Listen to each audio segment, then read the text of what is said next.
Lament is a spiritual discipline, but is often neglected in the Western church, but it's a massive part of the Psalms. It expresses how we feel about the brokenness of the world and our hearts in honesty and truth to God.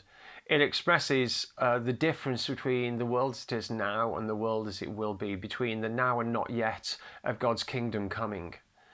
And that gap that drives us to want to see God's kingdom come.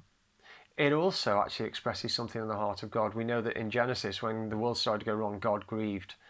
And God feels grief and anger and sorrow at the brokenness in the world and invites us to explain the sheer depth of God's heart, that in all those feelings of sorrow and anger and stuff, that his creation had been broken, met with all those feelings of love and joy and hope in his creation, for Jesus to come to the cross, for them to meet on the cross and Jesus to embrace that pain and bring its restoration.